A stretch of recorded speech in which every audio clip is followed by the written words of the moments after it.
सारे दर्शकों ने प्रियंका को हार्ड की राम राम। और आज पहुंच रहे हैं भाई नारनौंद हल्के के राखी सापुर में, और आईटीआई में आज पहुंच रहे हैं। तो आप जो देखोगे आईटीआई है यह बनाई गई थी नारनौंद के पूर्व विधायक अभी कैप्टन अभिमन्यु के कार्यकाल में। तो आज इसमें रोजगार मेला लग रहा है। तो बड़का ने कितने बड़का ने रोजगार मिलेगा और क्या मामला, तो वो सारी चीज़ आपने दिखाऊंगे, एक बार आप देख भी लो। तो यह आईटीआई है राखी सापुर की, हिसार जिले के गांव की। तो इस मंदिर चाल का आपने सारी चीज़ दिखाऊंगे, कितनी वर्कशॉप है, कितने बच्चे यहाँ पर पढ़ना हुआ है, और रोजगार मेले में आज कितनी कंपनियां आई है और कितने बच्चे ने रोजगार मिलेगा। तो भाई कौन कौन सी स्किल है और बच्चा तो कौन कौन से कोर्स करवाए जा। राम राम सर। राम राम जी।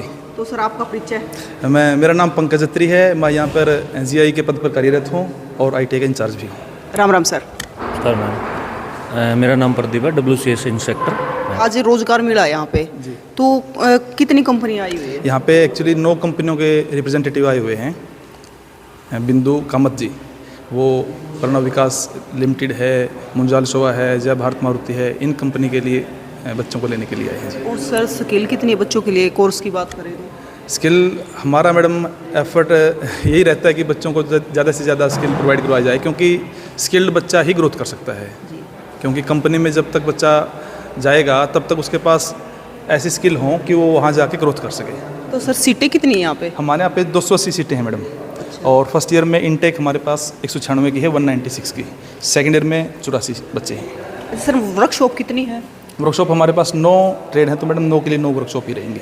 तो मतलब सारी चीज़ें सीखते हैं बच्चे सारे? बिल्कुल बिल्कुल। बच्चों को हमारा एफर्ट ये रहता है कि बच्चों को ज़्यादा से ज़्यादा सिखाया जाए ताकि भविष्य में वो उसका फ़ायदा उठा सकें। तो सर कितने गाँव से बच्चे आते हैं यहाँ पे? हमारे यहाँ पे मैडम ज़्यादातर बच्चे लोकल एरिया से ही आते हैं। कापड़ो, मिर्चपुर है, गैबीपुर है, बुडाना है, नारनौंद है, और गामड़ा है, मिल्कपुर है, या आजू बाजू के जो गांव हैं वहीं से आते हैं। क्योंकि आईटीआई मैडम एक्चुअली जींद में भी आईटीआई है, मेन आईटीआई है, बरवाला में आईटीआई है, माजरा प्याऊ में आईटीआई है। तो तीनों तरफ हमारे पास आईटीआई है, तो इसलिए जो लोकल बच्चे हैं ज़्यादातर वही हमारे पास आते हैं। और ये हमारी फीटर वर्कशॉप है, और फीटर के इंस्ट्रक्टर हमारे बहुत मेहनती हैं। सारा स्टाफ हमारा अल्टीमेट है, बहुत मेहनती है, लगातार बच्चों के लिए प्रयास करते रहते हैं। तो अब की बार फीटर वाले बच्चों से ये जॉब बनवाई गई है जी। हाँ, ये नाम लिखवाया गया है। ये बच्चों ने केवल फाइलिंग करके इसको तैयार किया है। तो ये सर लोहे से बनाई गई है? ये लोहे की फ्लैट आती हैं मैडम, और उन पे रेती से फाइल से काम करके ही इनको तैयार किया गया है। इसमें कोई भी मशीनी काम नहीं है, सब हाथ से बनाया गया है। बच्चों ने खुद बनाई? बिल्कुल अपने हाथ से बनाया जी। तो सर मतलब ये जो सारी प्रैक्टिकल करवाते हो बच्चों को? जी, बच्चों को मैडम सब प्रैक्टिकल करवाए जाते हैं, ताकि कंपनी में जाने के बाद बच्चों को दिक्कत ना आए।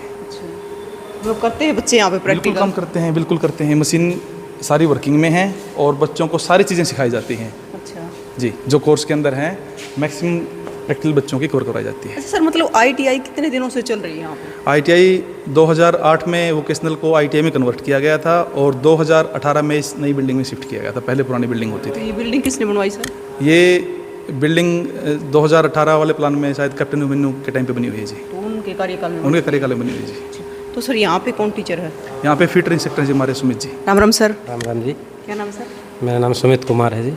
तो सर आप क्या करवाते हो यहाँ पे? यहाँ बच्चों को प्रैक्टिकल और थ्योरी दोनों मैं ही करवाता हूँ जी। आप ही करवाते हो? हाँ, सभी मशीनें वर्किंग में, सारी मशीनों में प्रैक्टिकल कार्य होता है। अच्छा। और जो हमारी ट्रेड फिटर है, फिटर ट्रेड में सबसे जो महत्वपूर्ण काम होता है वो ज़्यादातर काम हाथों से होता है।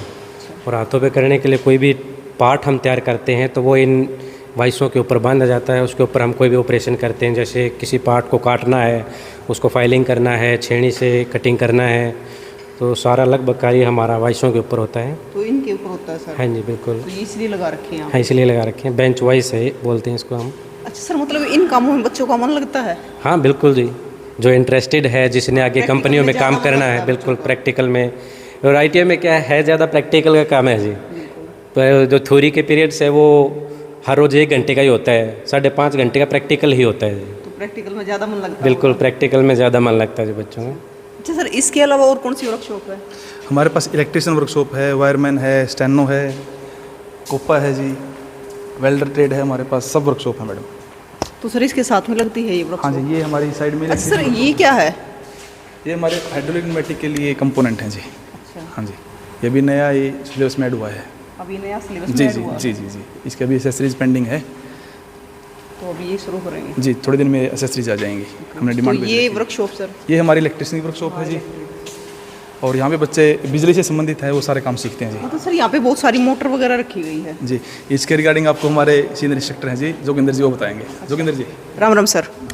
क्या नाम है सर? श्री जोगिंदर सिंह। तो सर आप क्या करवाते हो बच्चों को यहाँ पे? मैं यहाँ पर इलेक्ट्रीशियन से संबंधित सभी कार्य करवाते हैं, जैसे मोटर वाइंडिंग है, हाउस वायरिंग है, गोदाम वायरिंग है और स्टेयरकेज वायरिंग है। इस प्रकार से हम जनरेटर, मोटर, अल्टरनेटर आदि का सभी का कार्य संतोषजनक करवाते हैं। तो सर यहाँ पे मैं देख रही हूँ कि सारी की सारी मोटर रख रखी है। विभिन्न प्रकार की मोटरें और जनरेटर हैं। तो भिन्न जैसे- प्रकार की मोटरों के बारे में बताते हैं। हाँ, जैसे डीसी सेंट मोटर और जनरेटर का ट्रेनर किट सेट है यहाँ पे, और मोटर जनरेटर सेट है।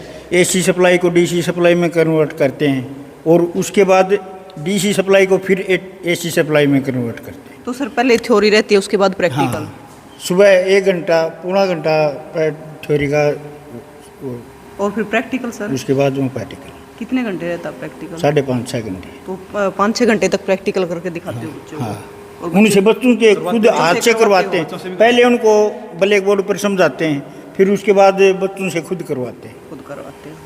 तो सर मतलब हाथ से करवाते हैं सभी कार्य। चलो सर अब मैडम टेक्निकली साउंड बनाना हमारा मेन टारगेट है। अच्छा। बच्चों की स्किल को इम्प्रूव करना, क्योंकि स्किल जिसके पास होगी ग्रोथ वही करेगा। बिल्कुल बच्चों का ग्रुप बनाकर उनको ट्रेंड करते हैं इस कार्य के लिए। जी। एक वो क्या करना सर, अपना हाथ की दस्तकारी। हाँ, दस्तकारी। तो मतलब हाथ की दस्तकारी हो तो बच्चा भूखा नहीं मर सकता, कितना भी करके खास का है। अपने दादा ताऊ कहते आए हैं, अगर हाथ में कोई गुण है तो वो करके कितना भी मतलब कितना भी बैठ जाएगा, थोड़े काम कर लेगा। बिल्कुल ठीक बात है जी। इसीलिए बच्चों को प्रैक्टिकली साउंड होना ज़्यादा ज़रूरी है और प्रैक्टिकल पे हमारा बहुत ज़्यादा जोर रहता है। हमारे इंस्ट्रक्टर सारे बड़े काबिल, क्वालिफाइड हैं, मेहनती हैं, खुद करके फिर बच्चों से भी करवाते हैं, जिससे बच्चों को आगे दिक्कत ना आए। तो ये फीटर है और ये इलेक्ट्रीशियन है। और अब कौन सी अब वर्कशॉप? वर्कशॉप में चलेंगे मैडम, मैकेनिक, डीजल और वायरमैन। तो भी अब आपको दिखाते हैं अगली वर्कशॉप, वायरमैन, मैक डीजल। अच्छा सर ये है एक वर्कशॉप। हाँ जी, ये वर्कशॉप है जी हमारी, ये मैकेनिक डीजल की वर्कशॉप है जी, अच्छा। और उस तरफ हमारी वायरमैन की वर्कशॉप। पर सर दो वर्कशॉप साथ जी में जी है। जी, हाँ जी तो यहाँ पे रोजगार मेला लगा हुआ है। जी। आज हमारा रोजगार मेला लगा हुआ है और हमारे जो कंपनी के लिए प्रतिनिधि हैं, 9 कंपनियों के लिए आए हैं रिप्रेजेंटेटिव, बिंदु कामत जी। जी। ये 9 कंपनियों के लिए बच्चों को हायर करने के लिए आए हुए हैं जी। तो इन्हीं से बात कर लेते हैं। राम राम सर। क्या नाम है सर? जी, मेरा नाम बिंदु कुमार कामत है और मैं एडवांटेज में जॉब करता हूँ as a recruitment team leader. और मैं रिक्रूटमेंट देखता हूँ पैन इंडिया एडवांटेज के जितने भी क्लाइंट हैं। आपको मैं एडवांटेज के बारे में पहले बताता हूँ। एडवांटेज एक गवर्नमेंट टीपी है। जब अप्रेंटिसशिप गवर्नमेंट ने लॉन्च किया था तो गवर्नमेंट ने कुछ टीपीए हायर किया था कि इंडस्ट्री का जो नैप्स प्रोग्राम है उसका कंप्लायंसेस वगैरह टीपीए देखेंगे। तो एडवांटेज एक टॉप 10 टीपीएस हैं और इनके पास तकरीबन 350 450 के पास क्लाइंट हैं टोटल एडवांटेज के पास।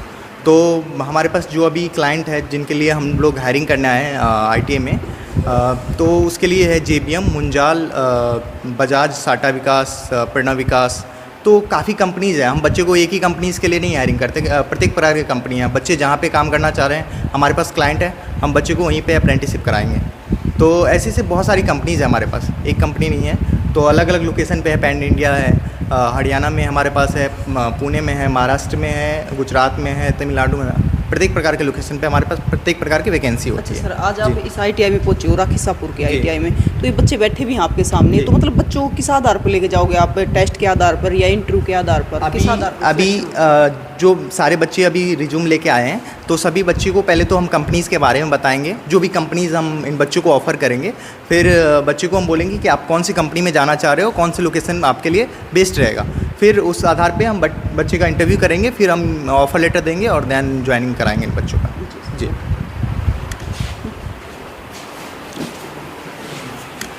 राम राम भाई। राम राम। क्या नाम है? तेज प्रकाश। कौन से गांव से हो? मैं राखीसापुर गांव से, इसी गांव से हूँ। इसी गांव से हो? तो मतलब आपने आईटीआई की है? हाँ जी। तो कौन सी स्किल से? फीटर ट्रेड से किया मैंने। अच्छा, तो आज आप भी यहाँ पे इंटरव्यू देने के लिए आए हो? हाँ जी बिल्कुल। अच्छा, तो मतलब यहाँ से अब ये है कि मतलब इस स्किल को सीख के आगे आपको क्या करना है?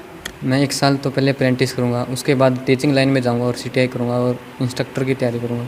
अगर यहाँ के स्टाफ की बात करें तो स्टाफ कैसा है यहाँ का? बिल्कुल अच्छा स्टाफ है, बहुत मेहनती स्टाफ है यहाँ पे। और कई बार रोज़गार मेला लगा है हमारी आईटीआई में और बहुत ही अच्छा यहाँ का वातावरण है। तो मतलब आज फिर वो रोज़गार मेला लगा है? हाँ जी बिल्कुल। अच्छा सर, जब ये रोज़गार मेला लगता है तो कितने बच्चों का सिलेक्शन हो जाता है?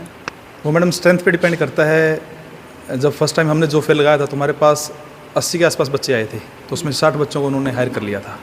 उसके बाद 40-50 ये आंकड़ा रहता है वैसे। अच्छा सर, यहाँ पे मैकेनिक डीजल यहाँ पे कौन करवाता है प्रैक्टिकल? ये हमारे संदीप जी हैं जी, आज वो छुट्टी पे हैं। आज छुट्टी पे जी। ओके, तो ये सारे बच्चे आए हैं सर आज? जी, ये अभी एक्चुअली एग्ज़ाम इनके कंप्लीट हुए बच्चों के, और उनके लिए बेस्ट अपॉर्चुनिटी है कि एग्ज़ाम होते ही कंपनी इनके द्वार पे खड़ी है और जॉब ऑफर कर रही है, तो सबके लिए बड़ा अच्छा चांस है जी इस चीज़ के लिए। तो किसी एक आधे बच्चे से और बात कर लेते हैं। राम राम। राम राम। क्या नाम है? दीपक कुमार आप कहाँ से आते हो? खड़गपुर से। खड़गपुर से। तो मतलब आपने क्या सीखा यहाँ पे, मतलब कौन सी स्किल से? मैकेनिक डीजल से। अच्छा, हाँ जी। तो आगे आपको क्या करना है? आगे तो जी अप्रेंटिस कर लेंगे, CTI की सोच रखी करने में। ठीक है, बैठ जाओ। तो भाई दूसरी एक और इनकी वर्कशॉप है, वो आपको दिखाते हैं वायरमैन की। पहले तो वाड़े की सारी जो यहाँ की मशीन है वो आपको दिखाते। सर इनके बारे में थोड़ा बताओ, क्योंकि आप आज आपके टीचर तो है नहीं।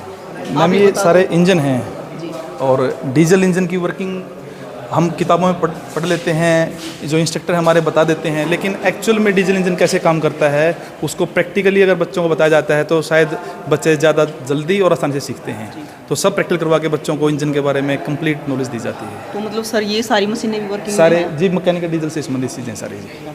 तो उस तरफ कौन सी वर्कशॉप है सर? वर्कशॉप है जी हमारी। तो यहाँ पे भी बच्चों को प्रैक्टिकल करवाया जाता है। और सर यहाँ पे कौन सी टीचर है? जी वो भी छुट्टी पे हैं आज। वे भी छुट्टी पे हैं। अच्छा, ये है ना सर, अभी एग्जाम खत्म हुए हैं बच्चों के शायद? जी, अभी एग्ज़ाम SCVT के कंप्लीट हो चुके हैं, और NCVT के अभी 1 तारीख से प्रैक्टिकल स्टार्ट है, फिर एग्ज़ाम है। मतलब क्लास लगनी अभी शुरू नहीं हुई? नहीं हुई है जी, अभी एडमिशन प्रोसेस चल रहा है जी। तो इसमें सर इसमें क्या करवाया जाता है? बच्चों को इलेक्ट्रिशियन का ही एक पार्ट है वायरमैन भी, और इसमें बच्चों को वाइंडिंग के बारे में बताया जाता है।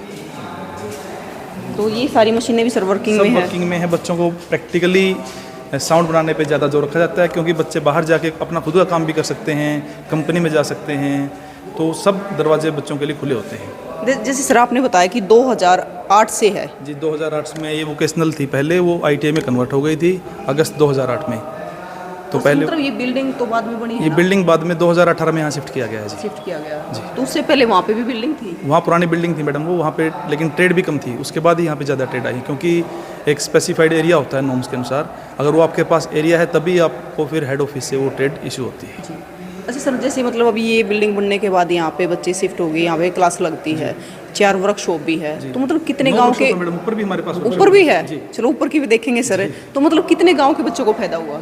जितने भी आजू बाजू में गांव में हम लोकल सब बच्चों को फ़ायदा है जी। अब कोई बच्चा किसी को जींद जाना पड़ता था, किसी को बरवाला जाना पड़ता था, लेकिन अब उनके 2-4 किलोमीटर के दायरे में अगर ITI है तो उनको वहाँ जाने में समस्या आती थी, वो दूर हो गई उनकी। अब यहाँ पे एडमिशन ले सकते हैं। और एक्चुअली एक आजकल थोड़ा सा ITI का क्रेज़ बहुत ज़्यादा हो गया है, स्किल के ऊपर ज़्यादा जोर दिया जा रहा है सरकार के द्वारा, तो इसीलिए बच्चों के एडमिशन जिसकी परसेंटेज कम है नहीं हो पाते, तो उस हिसाब से भी बच्चों के लिए ज़्यादा चांस हो गया एडमिशन के। क्योंकि दूसरी ITI में जाते हैं, ये ITI ना होती तो वहाँ हो सकता है इनका एडमिशन ही ना हो, क्योंकि परसेंटेज बहुत ज़्यादा जा रही है एडमिशन के लिए, कट ऑफ बहुत ज़्यादा जा रही है। तो सर यहाँ पे कम उसमें हो जाती है परसेंटेज में? कम नहीं मैडम, एक तो आप 20 सीट के लिए फाइट करें, एक सीटें अब 40 हो गई हैं, 20 यहाँ पे 20 वहाँ पे, तो ये हाँ, बढ़ गई है सीट। सीटें बढ़ने से बच्चों को तो फ़ायदा होगा ही। तो सर ऊपर की वर्कशॉप और हाँ देख लेते बिल्कुल। हैं। तो भैया ये है स्टेनो हिंदी लैब, तो इसमें चाल कर देखेंगे कि इसमें क्या है। ये देखो, इसमें तो बहुत सारे PCO। तो सर ये यहाँ पे भी बच्चे पढ़ते हैं? यहाँ पे मैडम बच्चों की प्रॉपर लैब लगती है, ये स्टेनो हिंदी लैब है हमारी। यहाँ पे नेट कनेक्शन है, बच्चों को प्रैक्टिकली चीज़ें सिखाई जाती हैं। कैमरे भी लगे हुए हैं सर? बिल्कुल जी, कैमरे भी लगे हुए हैं मैडम। तो सर पूरी ITI में कैमरे ये यहाँ पे है? जहाँ ज़्यादातर क्लास लगती है वो वहाँ पर कैमरे लगे हुए हैं। जहाँ पर क्लास लगती है। कौन कौन सी वर्कशॉप? यहाँ पे हमारे पास पीछे वेल्डर वर्कशॉप है और आगे RSC वर्कशॉप है जी, और ये हमारी कंप्यूटर लैब है कोपा के लिए जी। अच्छा सर, एक चीज़ है, जैसे आप बता रहे हो कि यहाँ पे स्किल सिखाई जाती है, ITI में स्किल ही होती है, तो आजकल बच्चे विदेश बहुत जा रहे हैं, तो उसमें भी कारगर है? बिल्कुल मैडम, जो बच्चा विदेश जाएगा अगर उसके पास स्किल है तो उसको जाते ही आराम से और बढ़िया काम मिल जाएगा। उसके लिए भी आगे बेटर अपॉर्चुनिटीज़ है, जो बच्चा कुछ काम सीख जाता है। ITI करके जाए तो अच्छा रहेगा? बिल्कुल अच्छा रहेगा जी, बिल्कुल अच्छा रहेगा। तो सर मतलब अब एडमिशन के लिए बच्चे आ रहे हैं? नहीं, एडमिशन के लिए प्रोसेस चली हुई है। आज हमारी 4th काउंसलिंग की लिस्ट आई है और बच्चे एडमिशन के लिए आज भी आएंगे। अच्छा सर, देखो ऊपर भी है सर? ऊपर मैडम वो ब्लैंक खाली है जी। खाली है? हाँ जी। राम राम सर। आपका नाम sir? Buddha Kumar ma'am, welder instructor. अच्छा, तो सर आप क्या कहना चाहोगे? यहाँ पे बच्चे आते हैं दूर दूर से। मैम जो हमारी गवर्नमेंट, इंडिया गवर्नमेंट ने चलाई है स्किल डेवलपमेंट, तो उसके लिए सबसे फ़ायदेमंद है ITI। जितनी भी जॉबें गवर्नमेंट में जॉबें निकलती है, जैसे रेलवे में निकलती हैं, तो उसमें आईटीआई को बेनिफिट है, सबसे ज़्यादा आईटीआई वहाँ लगते हैं। और प्राइवेट सेक्टर है, जैसे प्राइवेट सेक्टर में भी मैम काम कर सकते हैं, हर प्राइवेट सेक्टर में, तो इसलिए स्किल डेवलपमेंट। अच्छा सर, मैं ये चीज़ पूछ रही थी कि अगर आईटीआई की बात करें राखी सापुर, तो यहाँ पे कौन कौन सी समस्याएं बाकी है जो आप दूर करवाना चाहते हो? यहाँ पे सबसे बड़ी समस्या ट्रांसपोर्टेशन की है जी। हम पिछले 1 साल से लगातार प्रयासरत थे कि यहाँ पे रोडवेज की बस नहीं चलती, केवल प्राइवेट बसें चलती हैं। तो उसमें काफ़ी हद तक हम कामयाबी हो गए हैं। एक बस चल चुकी है जी नारनौंद से उचाना के लिए। तो अगर 1-2 बस और चल जाए तो शायद बच्चों के लिए इतनी दिक्कत ना आए जी आने जाने में। और एक लाइट की समस्या है। लाइट के गांव के हिसाब से ही हमारे पास लाइट आती है। मतलब लाइट ज़्यादा रहनी चाहिए सर? लाइट रहनी चाहिए, बिल्कुल रहनी चाहिए कि जी। बच्चों को वर्कशॉप में भी काम करना होता है। बिल्कुल ट्रेनिंग में दिक्कत आती है। अभी वैसे हॉटलाइन का प्रपोजल चला हुआ है, जैसे म्यूजियम में लाइन आ जाएगी तो हो सकता है हमें वहाँ से मिल जाए। हमने बात कर रखी उसके लिए जी। आप क्या कह रहे थे सर? मैं ये कह रहा था मैम, जैसे ट्रेनिंग भी बाधित होती है, लाइट नहीं आ पाती। जैसे आप आ रहे हो आज, आपने देखा है कोई पंखा वगैरह, कोई कंप्यूटर लैब है और है, तो कुछ में जितने बच्चों को ट्रेनिंग देते बाधित होती है।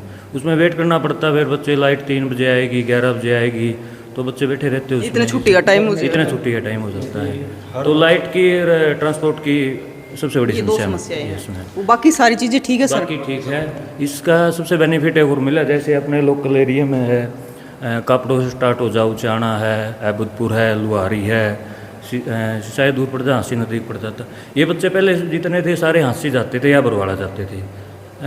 ये संस्थान खुलने के बाद काफ़ी बच्चे अपने लोकल एरिया के, उनको बस वगैरह की दिक्कत नहीं है। लोकल अपने घर से बाइक उठाया या कोई साइकिल से है, 2 किलोमीटर 4 किलोमीटर नज़दीक संस्थान होने के कारण वो पहुंच जाते हैं। और अपने टाइम पे घर पहुंच के घर का भी अपना भाई जो भी काम करवाना है, कोई खेती का करता है या किसी दुकान पे लगा अपने काम भी करवा लेते हैं साथ में। अच्छा सर, ये चीज़ बताइए, स्टाफ कितना है यहाँ पे? हमारे यहाँ टीचिंग में 13 का स्टाफ है जी मेरे साथ। हाँ जी। और हर ट्रेड के लिए हमारे पास इंस्ट्रक्टर है और मेरा सारा स्टाफ बड़ा मेहनती है और रिजल्ट आपके सामने है। और सर ग्राउंड वगैरह? ग्राउंड हमारे पास साइड में ग्राउंड है जी, वहाँ पेड़ पौधे लगा रखे हैं और साइड में वॉलीबॉल का ग्राउंड भी है। तो बच्चे वॉलीबॉल भी खेलते हैं? वॉलीबॉल खेलते हैं। स्पोर्ट्स का पीरियड रहता है बच्चों का, तो उसमें बच्चों के लिए बैडमिंटन है, लड़कियों के लिए, लड़कों के लिए वॉलीबॉल का हमारे पास। तो फिलहाल तो वैसे क्लास लगनी शुरू अभी क्लास स्टार्ट नहीं, एडमिशन प्रोसेस चल रहा है जी। और बच्चे अभी एग्ज़ाम देने गए हुए हैं, हमारे एनसीवीटी के एग्जाम स्टार्ट हो जाएंगे। 1 तारीख से एनसीवीटी के बच्चों की प्रैक्टिकल है जी। ओके, तो भाई पूरी की पूरी आईटीआई तक दिखा दी है और आपने इसके बारे में क्या कहना है, क्योंकि नज़दीक होने के कारण? और कुछ कहना चाहते हो सर? मैं हरियाणवी भाषा में 2 लाइनें और बोलना चाहूँगा। 10वीं पातशाह बच्चा ने के करावा, 10वीं पातशाह बच्चा ने के करावा, या चिंता माँ बाप ने खाई रहे, अगर चाहिए तो हमने टेम तो नौकरी तो कर लो आईटीआई रहे, कर लो आईटीआई रहे। लो भाई कर लो आईटीआई रहे। बिल्कुल देखो न्यू है माँ बाप का है ना, क्योंकि शायद अपने गामा की बात करें तो गामा में माँ बाप इतने पढ़े लिखे भी नहीं होते। उन्हें भी नहीं बेरा पता कि 10वीं के बाद या 12वीं के बाद बड़का तक ये करवाना है। तो मतलब इतनी नज़दीक आईटीआई है, सारी चीज़ें तो कम से कम मेरे ख्याल है 20-22 गामा ने तो जरूर फायदा हो रहा होगा सर। तो भाई 20-22 गामा ने फायदा हो रहा है। शायद दूर जाने के हमारे माँ बाप ना भी करवावे, नुको भाई आड़े काम कर ले के मैं नहीं हो रहा दूर जानना है, तो ये सही है। बच्चे साइकिल पर भी आ जाए है, वैसे भी आ जाए है। तो आपका क्या कहना है? पूरी बड़ी बिल्डिंग बनाई गई है, सारी चीज़ है, बहुत सारी वर्कशॉप भी है, लेकिन एक लाइट की बड़ी समस्या है कि मतलब बाट देखनी पड़ा है कि लाइट को डाना होगी और बच्चे तो फिर प्रैक्टिकल को डाना करवाई जाएगी, ट्रेनिंग को डाना दी जाएगी, तो भी लाइट की समस्या दूर करवाई जाए। बाकी आईटीआई के बारे में क्या कहना है आप ज़रूर बताइए, क्योंकि एक हमारे बड़े बुजुर्ग कहते आए, मैंने पहले भी कही थी कि हाथ का गुण होया करे ना, तो ये वो हाथ का ही गुण है जो अर्ध स्किल सिखाई जाए ना आईटीआई में, तो वो हाथ का गुण है कि बच्चा मार नहीं खा सकता। अगर कितना नौकरी नहीं मिलेगी और नहीं मिलेगी तो हाथ का ऐसा गुण सीख लिया कि वो कितने भी बैठ कर अपना काम शुरू कर सके है। तो भाई आपका क्या कहना है ज़रूर बताइए और तस्वीरें ज़्यादा से ज़्यादा शेयर करिए, क्योंकि अगर इस बिल्डिंग की बात करें तो यह बिल्डिंग 2018 में शुरू करी थी सर। 18 के बाद फिर यहाँ पे क्लास लगनी शुरू होगी। तो जो नारनौंद हल्के तय पूर्व विधायक कैप्टन अभिमन्यु है, तो उनके कार्यकाल में यह बनाई गई थी, जिससे बच्चे ने बहुत बड़ा फ़ायदा होया है, आसपास के गाँव ने फ़ायदा होया है। तो आपका क्या कहना है आप भी ज़रूर बताइए। फिर मिलेंगे, तब तक के लिए